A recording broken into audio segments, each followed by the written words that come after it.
Hi everyone, we are here to go over some of the content from Eureka Grade 5, Module 3, Lessons 3 and 4, or specifically about adding fractions with unlike units. So let's go ahead and look at this first of these two problems. The first one is 1/3 plus 1/2. Immediately I notice that I don't have like units, 1/3 and 1/2, so I can't add it right away. So we're going to talk about how we can use our identity property and our area models to rename these fractions as equivalent fractions with like units.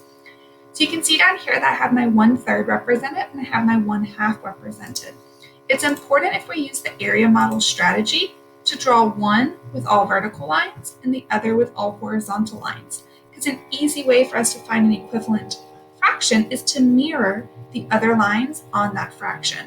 So for example, for 1/2, I have one horizontal line cutting it in half. I'm going to mirror that on my 1/3.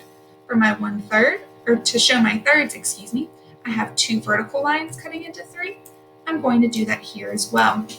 And now we can see that we've made 6, 2, 4, 6, 2, 4, 6 on both of our area models.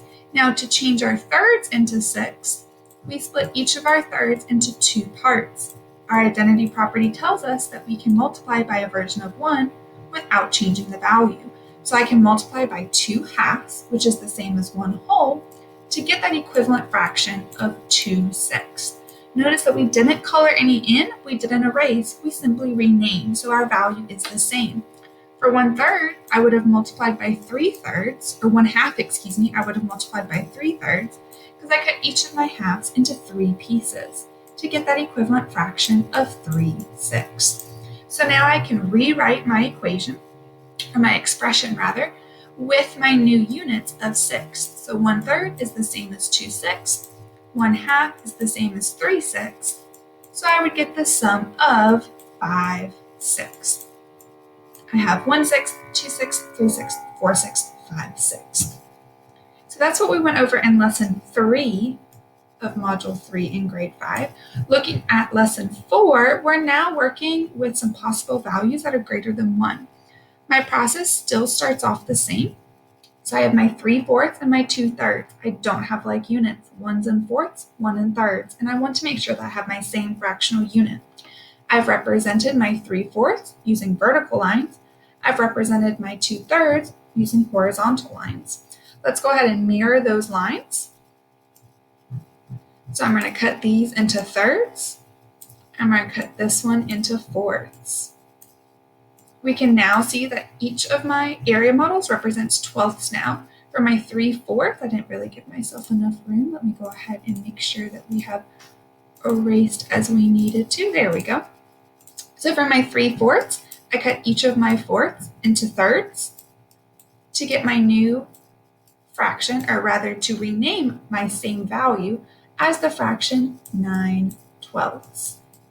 I have 3/12, 6/12, 9/12. For this one, I cut my thirds into fourths to rename it as that similar unit of 8/12. 4/12, 8/12. So now I can rewrite my expression with my renamed fractions. 3/4 is the same as 9/12. 2/3 is the same as 8/12. To get my total, or my sum, of 17/12. 17/12 is an improper fraction because my numerator is greater than my denominator, so let's go ahead and decompose it into that whole, which I know is 12/12, because when my numerator is the same as my denominator, that represents 1 whole. How many more 12ths would I need to get to that total of 17/12? It would be 5/12, because 12 plus 5 is 17. So 17/12 is the same as 1 and 5/12. All right, friends, I hope that this was helpful, and as always, please let me know if there's anything I can do to help. Thanks so much.